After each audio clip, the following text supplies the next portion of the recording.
Just saw the Wyvern Ride right there. They got the knock on that. They're getting bent. I've got to say, that is very surprising. It seems that Skull has decided to choose Longsword.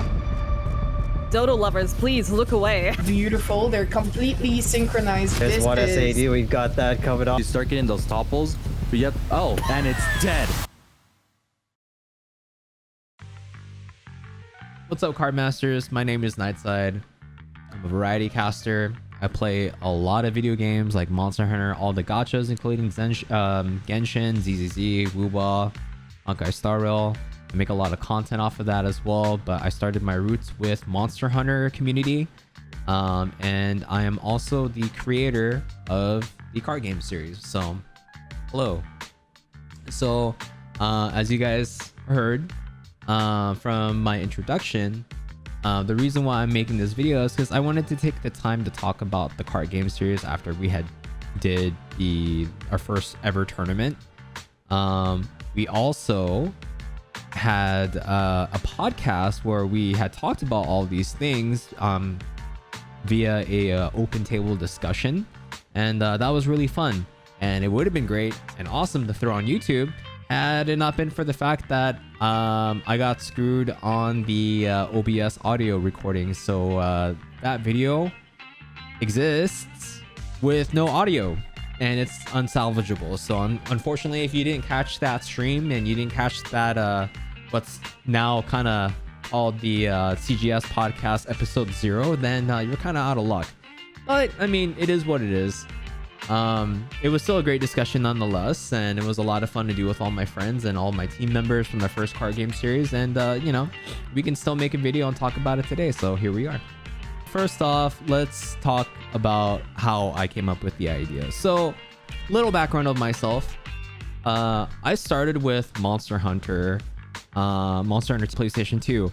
And I say I started with Monster Hunter PlayStation 2, but the thing is that I tried to play the game, right? Because I saw the cover multiple times when I was at my local game store, when back then when, you know, renting video games was a thing.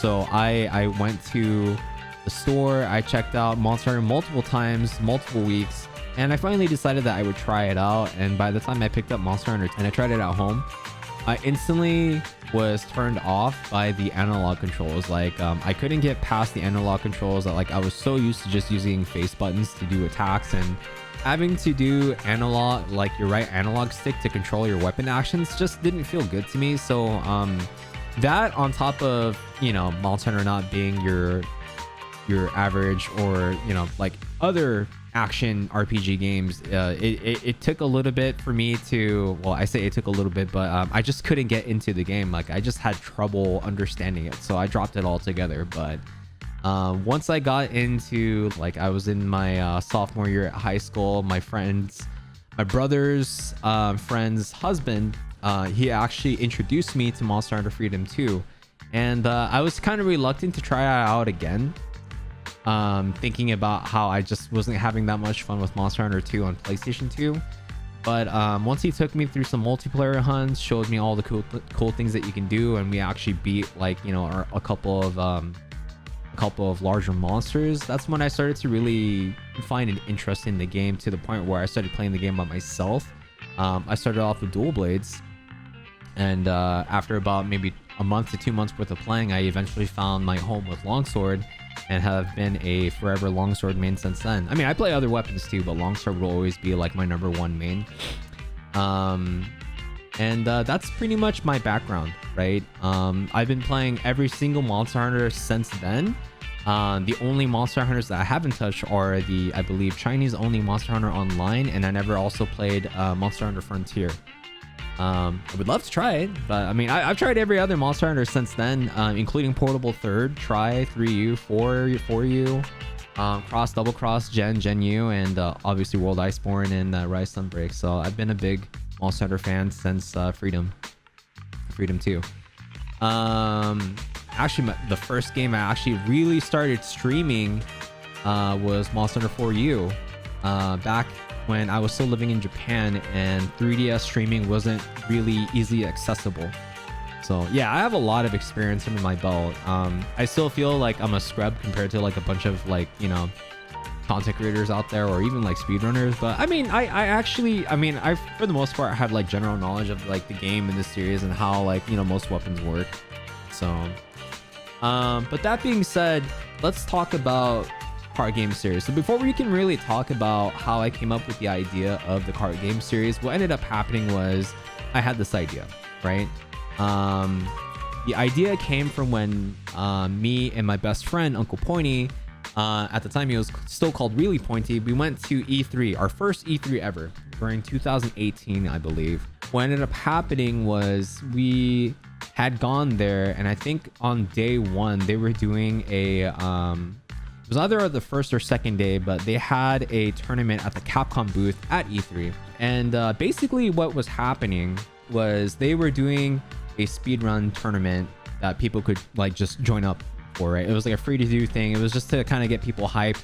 So you would play on the stage, and then there was a big TV, big monitor that was showing, that was above the stage that you could see all the action and stuff. And you also had people commenting. I believe the first day was on Pink Rathian, but from what we were told by one of the community managers is that it was a little lackluster and left a lot to be desired. Those are my words, not theirs, by the way. But basically a lot of the people, if not all the people that had joined on day one for the Pink Rathian, they for the most part were largely inexperienced, or they might have been completely new players. So they wanted to make sure that the second day that they did this speedrunning thing, that they would have more of a, you know, more of an exciting showing, like, you know, what you can really do in Monster Hunter, like the cool things, some cool strategies and stuff. So they actually invited us to join. I believe they also picked up like a bunch of other people. Like I think half the people that joined us that day were actually content creators as well.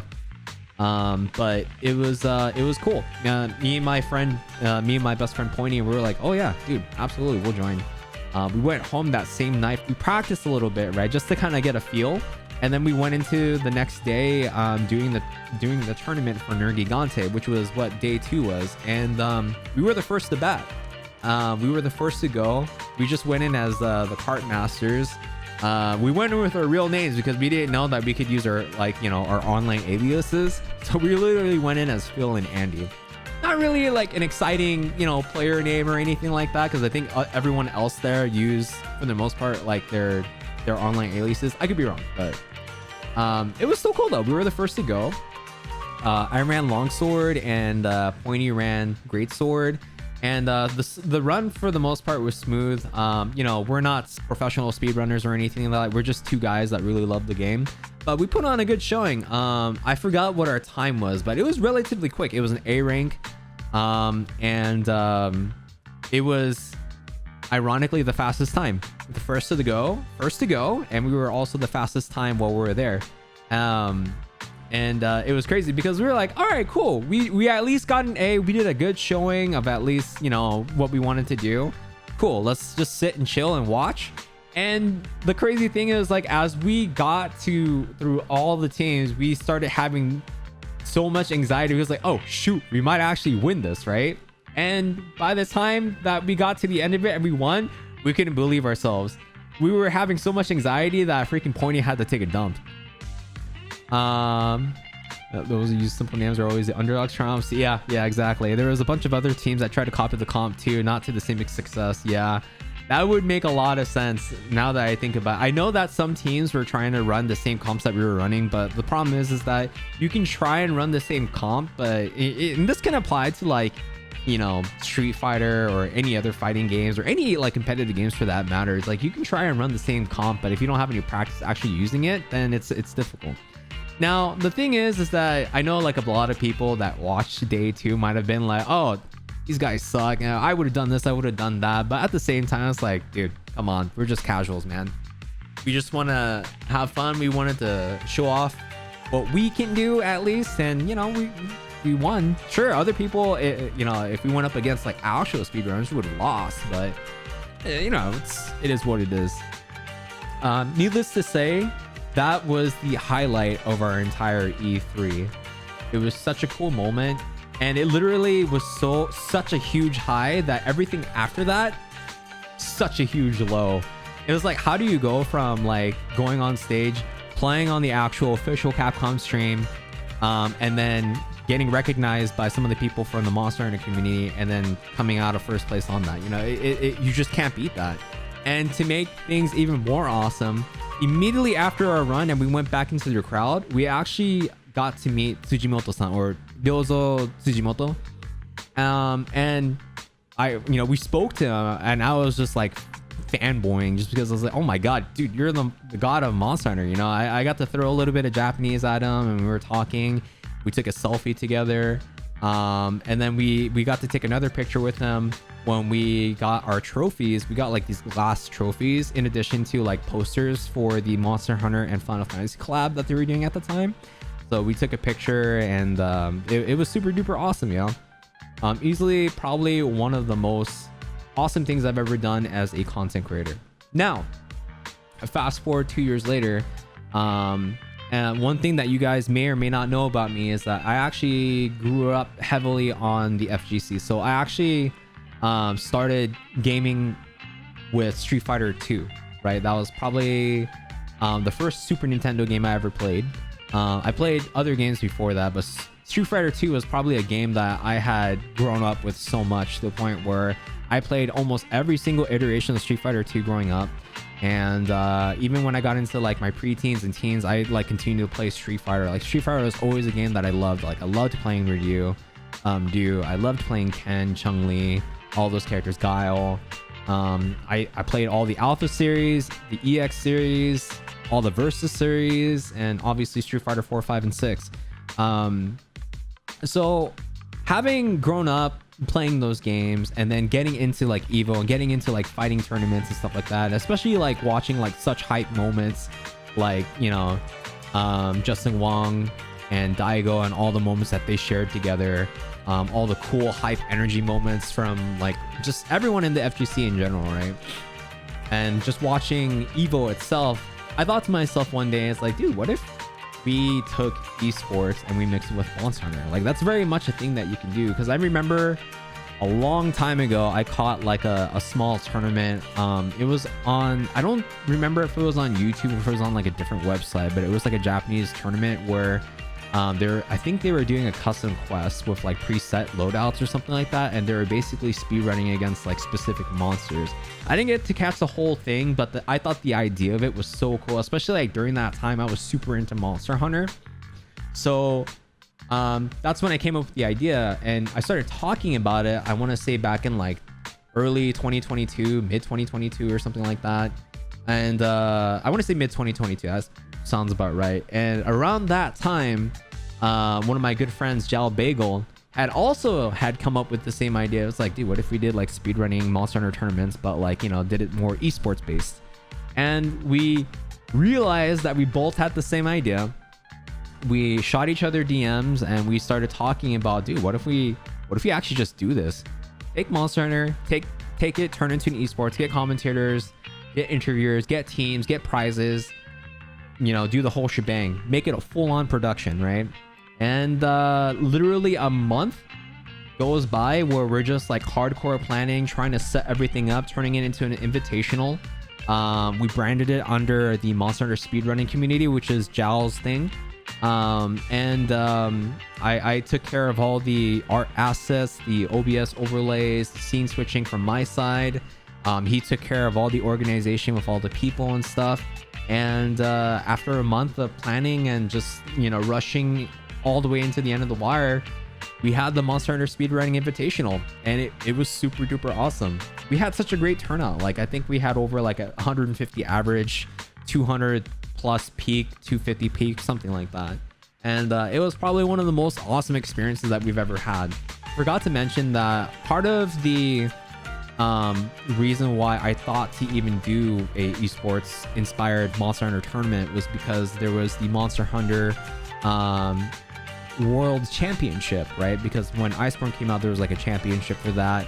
And there was also Monster Hunter Festa. They were all in-person events, either in the East Coast or it was in San Francisco, where people got together. They did their runs and stuff like that. There was trophies.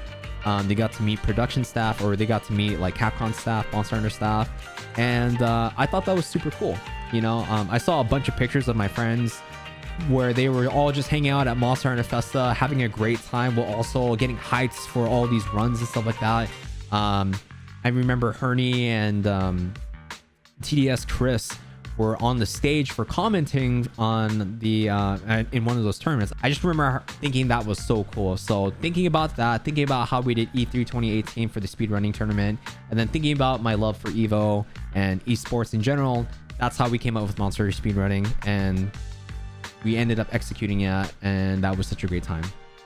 So I remember wanting to continue to do more things with the speedrunning esports tournament. I'd always had an idea that I wanted to do it again, but I just wanted to make sure that I branded it under my name or something that was related to me, right? But life happened. I ended up getting unemployed. I had trouble trying to find a job that I really wanted to do in the industry, because I remember one day I realized that, you know what, I really want to work in the gaming industry. I started looking for jobs in the gaming industry because I found out and realized that, after working as a content creator and working with so many community managers, I think community management, or at least social media management, is something that I do want to get into. And being a content creator independently it has you work on all those things, right?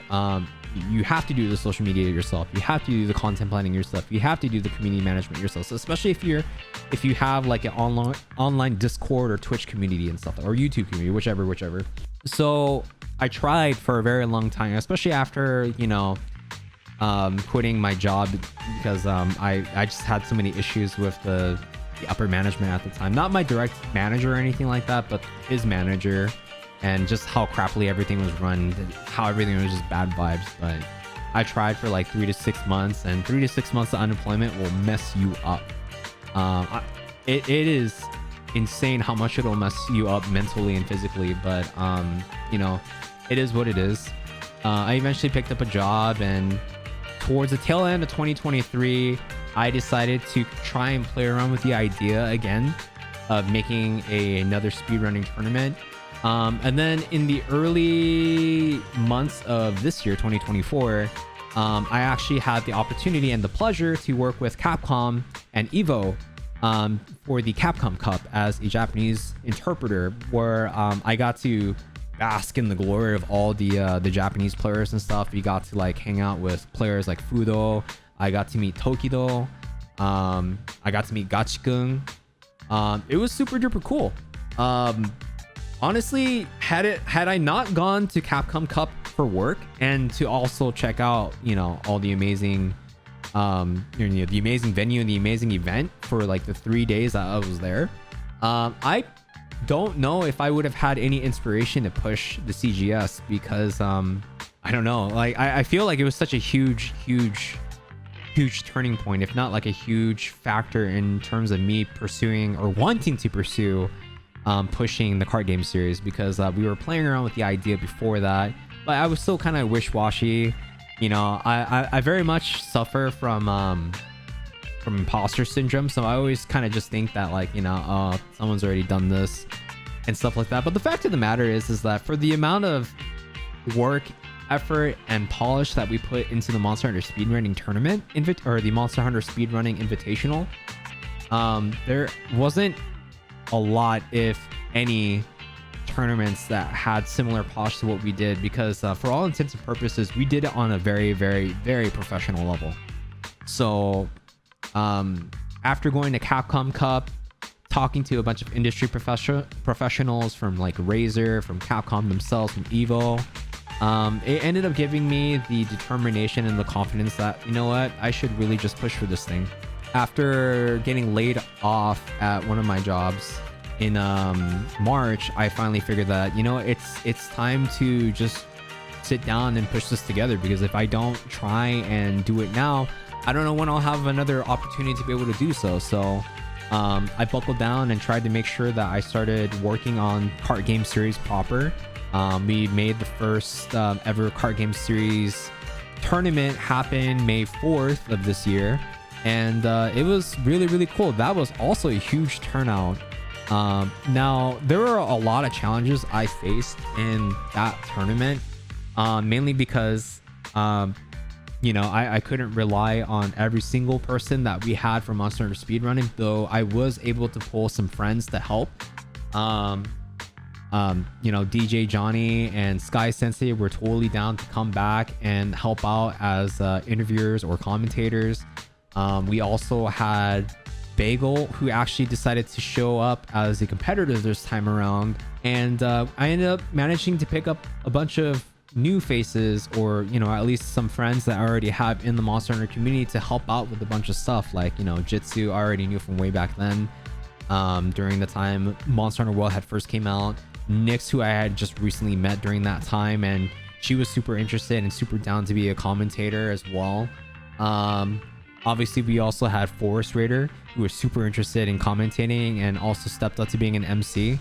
And it was just really, really cool just to get all these people to come together and help me do this thing. Now, I think the biggest challenge was that aside from trying to get people and volunteers to help me put this production through, I think the biggest challenge was self-induced, where it was just managing everything, right? I didn't delegate anything to any of the people unless it was specifically for their job, right? For their role.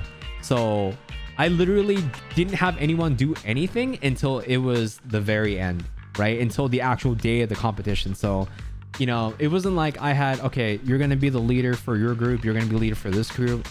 You guys need to try and, figure it out amongst themselves, and then come to me if you have any questions, and then I can help discuss and talk to you guys. We did have some discussions, right? But in terms of like managing like pieces and groups and stuff like that, I did all of that while also doing all the assets design, all the OBS scene switching, all the scheduling, basically everything, right? I did everything. And it was kind of a big mistake because it's a lot of things to kind of like manage yourself. I wish that I had taken the time to sit down and talk to a lot of these people more often and try to really, get all the nitty and gritty kind of discussed and just figure it out just right away, because like it's a lot of work for one person, right? To organize a tournament. Like, it's doable, right? Especially depending on the format, depending on you run it. But because of the way that I ran it, with little to no discussion with other people, we ended up doing inadvertently basically an 11-hour broadcast, right? The broadcast that we ran was an 11-hour day. So if you think about it, for both for the runners and for the volunteers, that was a very, very long day. That's like a full day's worth of work, and then like 3 hours on top of that, so that's extremely rough to expect out of anyone. But despite the fact that I didn't really communicate too much and I didn't really delegate as much, and not to mention I failed to schedule a dress rehearsal for everyone, it still worked out pretty well. Now, obviously, because of a lot of hindsight on my end, right? And because we didn't do any dress rehearsals, there was a lot of slowdown in the first half. So I truly apologize for anyone that caught that CGS number 1 and had to sit through a bunch of like dead screen time where there was nothing happening, right?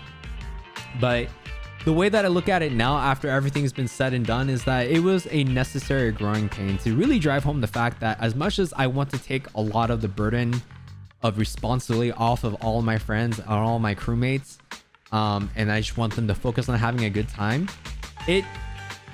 you really kind of just need to discuss and delegate a lot more, especially on the scale that you're trying to do, or on the scale that I was trying to do, on the scale that we were trying to do. So it was a nice wake-up call to myself, just realizing that, man, we have all these issues, and so many people were nice about it. Both staff and viewers were super nice about it, and all the surveys were nice about it, where they were just saying that, this is super duper professional, this looks great. And even professional broadcasts have their issues too, but we managed to just pick up and go and keep going and just act as if it never happened, even though it very much did happen. But to this day, I'm still I think CGS number 1 might be my proudest moment. And I learned a lot about production and just project management in general, right? I don't think any of us had much prior experience, even for the people that had like done commentating and emceeing and interviewing before, right? It's a little bit different when you're doing it live and you're doing it, you know, as a broadcast in like an esports setting. But everyone did everything so amazing. And I think one of the things I'm most proud of is just how everyone had taken their roles, whether it be moving people, so stage crew, right? Or if they're replaying, replay clipping, or if they were an MC or a commentator, interviewer, doesn't matter. Everyone, every single person had taken their roles and did so well with it. Like, honestly, like everyone did everything with the utmost professionalism. It was just such a blast. And it was just such a blast and such an honor to see how amazing everyone was doing and how much fun that they were having, even though it was a very long day for all of us, right? And I was especially very grateful to all the viewers that had stuck it out and hung out with all of us. And it was very much a community thing. You know, I went into this thinking that, you know, I want this to be a community project done by the community for the community and represent the community. So we did everything from incorporating all these awesome people from the Monster Hunter community as staff, as participants, and even doing the showcase, highlighting a bunch of creators out in the Monster Hunter community, whether it be artists, designers, didn't matter. And I hope that I just hope that when we do CGS number 2 and every CGS from here on out, that we continue to be able to uphold that, you know, that we're doing things for the community, with the community, and just having fun, enjoying each other put on a show. That's the talk for CGS number 1. Now for CGS number 2, that's going to be happening pretty soon. And when I say pretty soon, it's going to be in about 2 months, because we've already planned everything. We just have to go into the nitty and gritty discussion going into CGS number 2. I have a good chunk of staff helping me out from CGS number 1, and in addition to some extra help. Bagel's going to be helping around this time too. Obviously you'll see Sky, you'll see Liz, you'll see DJ Johnny, and etc. You know, and I think one of the things that's going to make this tournament stand out the most is now we're coming in with 2 tournaments under our belt. We've already had the Monster Hunter Speedrunning Invitational, and we had the Card Game Series number 1. Now we're coming in with Card Games number 2 with a bunch of experience, and we also have the support of 2 amazing sponsors as well, which I won't reveal today. I will reveal it once we do the promotional video post on the internet. So I hope you guys look forward to that. But I really hope that we can continue to do these fun events. You know, I think being able to do Card Game Series with my friends and community members and just getting people excited for these kinds of events that aren't run by the actual, like, you know, game companies and stuff, it's really cool and it's really fun. And, you know, like I've said before, Monster Hunter is, or well, Monster Hunter probably doesn't have like not probably, it doesn't have an esport, right? But I would love to say, and think that we are normalizing Monster Hunter as a competitive game, right? Because it is a competitive game, right? It's been a competitive game before we started, because speedrunning leaderboards has always been a thing. But now I'd like to put it on a platform where people can watch in real time and create these awesome events, you know? Especially since, for the fact that, if you guys didn't already know, we plan on doing custom events, custom quests for Card Game Series number 2. You know, just to really test how much we can really push this. So I think it's gonna be exciting. And the other thing is too, is like a lot of people are asking for custom quests in the surveys. So I really hope that people appreciate this, and I hope that people will continue to support us. And I hope that we can get to a point where CGS gets big enough, management wise or organizational wise, to where we can actually, like, in addition to running Monster Hunter tournaments, we can do other games that don't have typically a tournament scene. Like, for example, we can do Armored Core, Exoprimal, if Exoprimal has some kind of spectator mode or matchmaking mode. That'd be awesome. We could probably run that. We can take like even games like Denshin or something where we just turn it like super competitive. You know, if there's a will, there is a way. You know, 100%. And I'm excited to try and see what we can do with this. And you know, this time I'm gonna make sure that I talk to my crew to plan everything, to discuss everything, and just make sure that we get everything going as perfect as possible. And something tells me that CGS number 2 is gonna be amazing. Quite possibly the best Monster Hunter tournament that we've ever ran. And it'll just be an amazing showing of what an independent creator group can do. So I think that's pretty much it for the video. I think that was all the stuff that I wanted to talk about. I'm sure there are things that I missed, but you know. Oh, and we did finish a website for CartGamesSeries, so we went full legit. So once the promo video goes out, the website will also be made public, and yeah, it'll be a great time. So yeah, that's my TED Talk. Smile. But thank you so much for hanging out and listening to me rant about my passion project. I love the Monster Hunter community. I love the Kart Masters community. And you know, I love Monster Hunter. What can I say? Oh, and it goes without saying, provided that everything goes really well with CGS number 2, you best bet that CGS number 3 will be Monster Hunter Wild. So I hope you guys will look forward to that. And yeah, that's pretty much it. Thank God I have the Card Game Series and the Monster Hunter community and my Card Masters community to keep me motivated and positive. Honestly, if I didn't have you guys, I would not have as huge of a rock. I would not know what to do with my life right now. And I'm also so very happy to my significant other, Lady Knights, for just keeping me grounded and just keeping me solid and straight. So all right, everyone, I'll catch you guys in the next video. Thanks for joining for the episode 0 replacement for podcast episode 0 of CGS. So hopefully we'll have more CGS podcast episodes with actual guests, with an actual overlay too, and hopefully we'll have more fun. All right, that's it. Sorry, I don't know how to end this stuff, but get mad, get sad, have fun. I'll catch you guys in the next video. All right, peace.